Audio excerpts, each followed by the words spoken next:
तो दोस्तों आप सभी लोग का स्वागत है हमारे चैनल पर नया चैनल को फटाफट सब्सक्राइब कर दीजिएगा, वीडियो को लाइक कर दीजिएगा।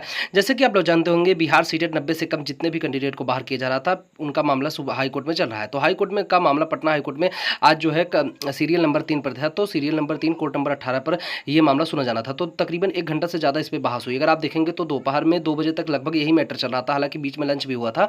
तो लेकिन अगर तब भी नंबर आप देखा जाए तो करीबन 1 घंटे से ज़्यादा समय इसमें लग गया है, क्योंकि इसमें जो है दोनों पक्ष की तरफ से और फाइनली जज साहब ने एक नोटिस जारी किया है। नोटिस के बाद क्या है सारी जानकारी हम आपको बताते हैं। अगर आप लोग परेशान हो रहे हैं तो इस वीडियो के अंत तक बने रहिएगा गाइज। तो यहाँ पर आप ये देख सकते हैं, यहाँ पर ये 3 केस है। मैं आपको बताया था तीनों केस का, जिसको यहाँ पर केस नंबर चाहिए सभी तीनों केस देखिए यहाँ पर हैं। तो 9209 और ये सभी 3 केस हैं। मैं आपसे पहले ही बता रहा था कि देखिए 3 केस एक ही सीरियल नंबर पे रखे हुए हैं। तो यहाँ पर जो एडवोकेट हैं, अगर आप उनकी बात करेंगे तो शशि भूषण कुमार एडवोकेट है, और वहीं पर जो रिस्पॉन्डेंट यानी बिहार सरकार की तरफ से जो लड़ रहे हैं, जो कि 90 सीटेट 90 का विरोध करेंगे यानी कि सरकार की तरफ से, वो है एडवोकेट जनरल, यानी कि ये सरकारी वकील हैं। तो ये इस तरीके की चीज़ें यहाँ पर हैं।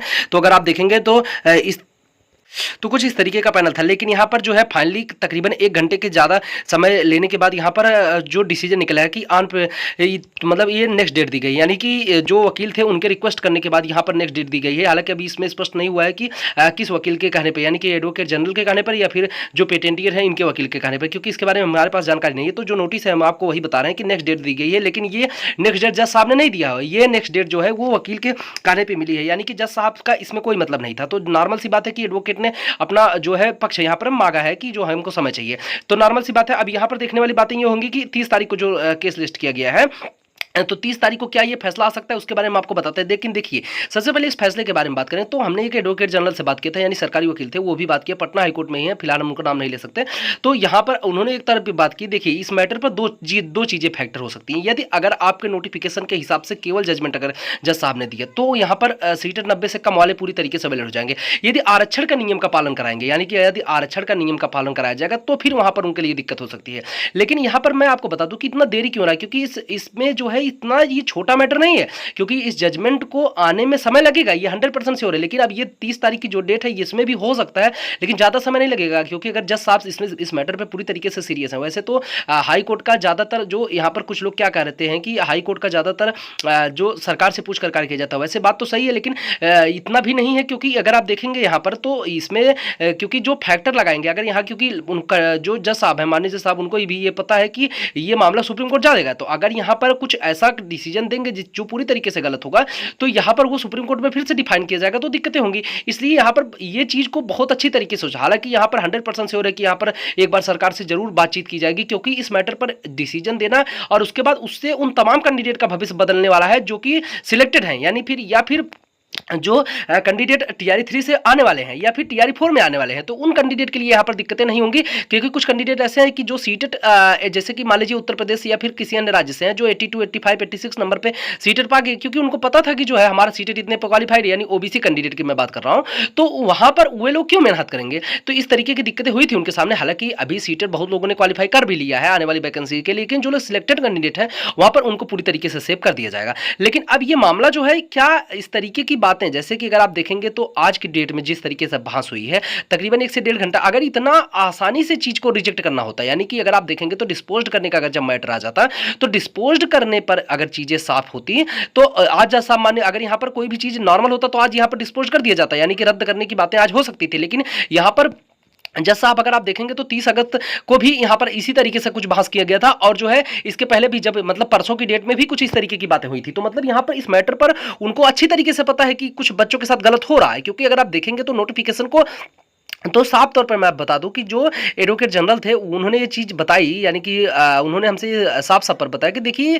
अगर यहाँ पर केवल जो है नोटिफिकेशन के आधार पर जो यहाँ पर दिया जाएगा जजमेंट, तो फिर कैंडिडेट को कोई दिक्कत नहीं होगी, सेफ हो जाएंगे। लेकिन यदि यहाँ पर आरक्षण के नियम का फॉलो कराया गया, वैसे आरक्षण का नियम फॉलो नहीं किया जाना चाहिए। उन्होंने बताया कि संभवतः की जीत होने की संभावना है, मतलब क्योंकि देखिए अभी जजमेंट किस आधार पर आएगा ये अलग मैटर होता है, क्योंकि इसमें जो है जो माननीय एडवोकेट हैं, चाहे वो शशि भूषण है या फिर जो भी है इस तरीके से, अब जज साहब किस तरीके की बातें यहाँ पर सोचते हैं। अगर पटना हाईकोर्ट का जो बेंच का फैसला आया था, सिंगल बेंच का फैसला जो आया था, वहां पर थोड़ा सा आरक्षण के ऊपर बातें की गई थी, तो आरक्षण के नियम के हिसाब से उन्होंने आदेश दिया है वहां पर। उन्होंने ये नहीं किया है कि सीटेड 82 नंबर अवैध है, यानी कि सीटेड 82 को कभी भी इनकार नहीं किया। उन्होंने बोला कि अदर स्टेट के कैंडिडेट जो भी जनरल में आएंगे वो वहां पर 60% उनको अंक चाहिए। इस तरीके की बातें उस जजमेंट में है। अगर उस जजमेंट आप में बात दे तो कहीं भी ये नहीं लिखा है कि महिला, जो महिला कैटेगरी के कैंडिडेट हैं या फिर किसी भी कैटेगरी कैंडिडेट, वहां के अंक की बात नहीं की गई है। वहां पर उन्होंने बताया सीधे तौर पर 1999 का जो बिहार राज्य सरकार का अधिनियम है उसके तहत नॉर्मल सी बात है कि हमारे यहाँ पर जो कैंडिडेट आएंगे उनको 60% यानी जनरल में ही लिया जाएगा। तो वहां पर उन्होंने इस तरीके का आधार दिया। हालांकि अभी इस मैटर पर नोटिफिकेशन को, जो मेन मैटर नोटिफिकेशन है, क्योंकि नोटिफिकेशन में साफ तौर पर स्पष्ट नहीं था, अगर देखेंगे किसी भी चीज को तो नोटिफिकेशन का आधार है। हालांकि अब जो चीज 30 तारीख होगी, अब यहाँ पर जो भी कैंडिडेट यहाँ पर लड़ रहे हैं, चाहे वो जो 2-3 पक्ष हैं, उनके साथ कई सारे कैंडिडेट जुड़े भी हुए हैं, कई लोग कई तरीके से जुड़े हैं, तो क्या ये लोग किस हिसाब से इनके वकील लड़ाई करते हैं? क्योंकि अगर आप देखेंगे तो इसमें अब मुख्य जो फैसला हो सकता है 30 तारीख को हो जाए। अगर यहाँ पर सीरियल नंबर 1 2 3 4 5 में लगा तो हो सकता है फैसला हो जाए, या फिर उसमें जो है कुछ चीजों के लिए देखिए इतना इजीली फैसला नहीं हो पाएगा। जो आप लोग कह रहे हैं कि मतलब डिले होता चला जा रहा है, तो डिले के लिए 100% है, क्योंकि अगर आप देखेंगे तो बहुत बड़ा मैटर है, ये छोटा मैटर सामने नहीं निकल के आया है।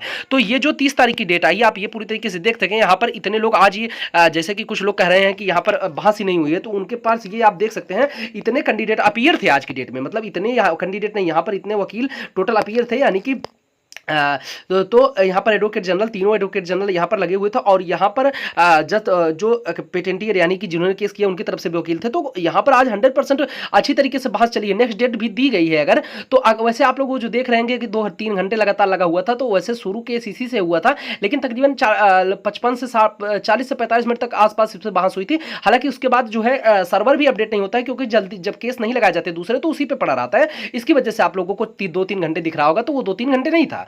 लेकिन यह है कि यहां पर बात हुई है, तो इस तरीके के मामला जो सामने आया है वो यही है कि फाइनली नेक्स्ट डेट दी गई है। तो नेक्स्ट डेट में जो है वो जो एडवोकेट है उनकी तरफ से मांगी गई है। माननीय जज साहब इस पे 100% इंटरेस्टेड है।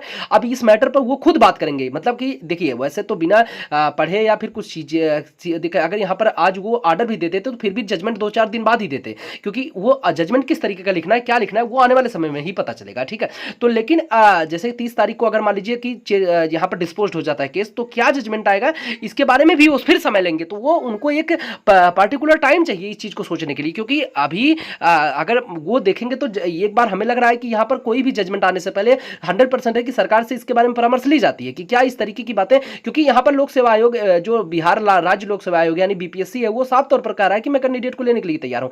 हालांकि अभी देखिए यहाँ पर जीत हार के बारे में कोई कुछ नहीं कह सकता, लेकिन फिर भी अगर नोटिफिकेशन को आधार बनाकर फैसला आया तो 100% कैंडिडेट की जीत होगी, तो इसलिए डरने की जरूरत नहीं। और जो कैंडिडेट जॉब कर रहे हैं, देखिए जॉब उनका फिलहाल कहीं बहुत कम स्टेट ऐसे बहुत कम जिले हैं जहां पर दिक्कतें हो रही हैं। वैसे आप लोगों को जो है आप लोग अपना जो तैयारी है वो भी करते रहिए साथ ही साथ में। हालांकि इस जॉब के लिए आप लोग परेशान ना हो, क्योंकि देखिए अभी जजमेंट जब तक नहीं आ जाता तब तक कुछ भी कहना बहुत ही मुश्किल है। वैसे तो बस अगर नोटिफिकेशन के आधार पर यहाँ पर जजमेंट आता है तो कोई दिक्कत नहीं होगी। यदि बिहार आरक्षण कानून को फॉलो कराया जाएगा तो दिक्कत तो होगी, उसको आप लोग जानते होंगे। लेकिन क्योंकि जो कैंडिडेट अदर स्टेट से फॉर्म भरने आएंगे वो नोटिफिकेशन को आधार ही बना के आएंगे, तो ये फाइनली यही अपडेट थी जो आज पूरे दिन पर आई है। तो आप लोग वैसे देखिए, मैं आपको एक बार फिर बता देना जो कि लोग जो है यहाँ पर कुछ लोग इस तरीके का कमेंट कर रहे हैं वीडियो के माध्यम से कि चैनल के माध्यम से कुछ चंदे की बात की गई, तो हमारे किसी वीडियो में इस तरीके की बातें ना की गई। तो अगर किसी को ऐसा कमेंट करना हो तो प्लीज़ अनसब्सक्राइब करके जा सकते हैं गाइज, क्योंकि हमारे चैनल के माध्यम से आज तक ना कोई व्हाट्सअप ग्रुप बनाया गया है, ना ही कोई टेलीग्राम जिसमें आपको अपना मोबाइल नंबर या कोई कुछ भी चीज़ें प्रोवाइड की गई हैं। तो